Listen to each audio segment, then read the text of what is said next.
potentially match that. Special economic zones where you have a zone and different rules, and a bunch of companies go there to do business together, like free ports.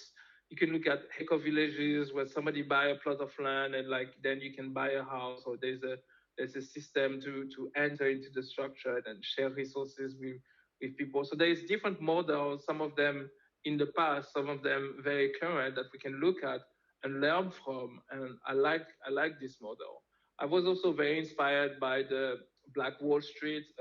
Very often people talk about how it was destroyed. I'm very much more interested how it was built.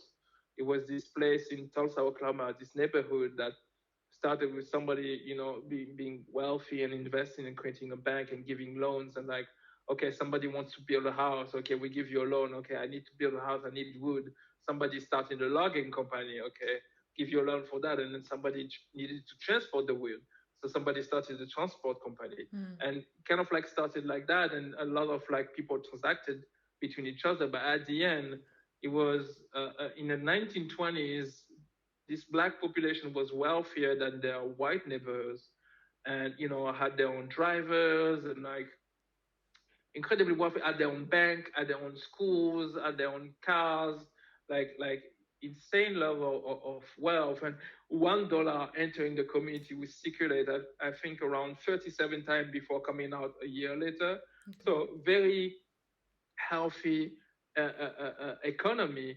And that's, I feel like we can look at those examples and create structures that allow this kind of like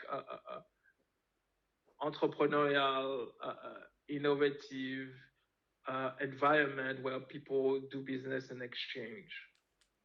And I think sometimes that's missing from a lot of people who want to create communities. They're like, oh, just put things together. No, do business together. Yeah. Like I create value, you create value, we exchange. And I think that's probably a much better model. Like if you worked for Black people in the US, in Tulsa, in the 1920s, it would probably work for you. Not saying apply the same model, but like we can inspire ourselves from existing models that have worked in the past. That's what I think. Yeah, totally agree. Yeah, thank you for this.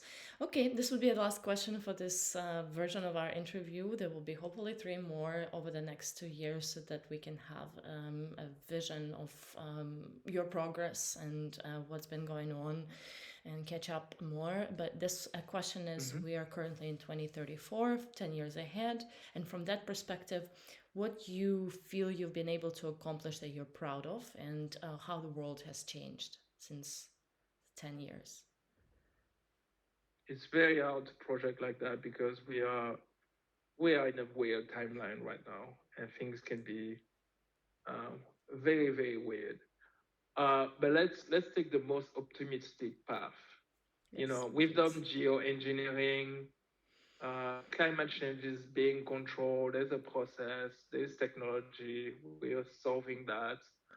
And maybe in my own personal case, like I've built a village, very thriving, very high tech, full of people building interesting regenerative businesses.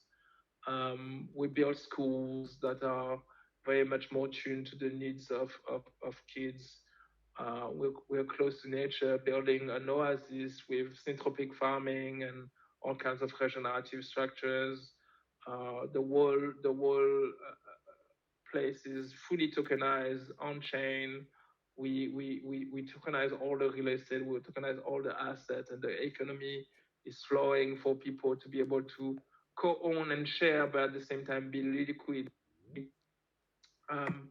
That's kind of like what I see for the future.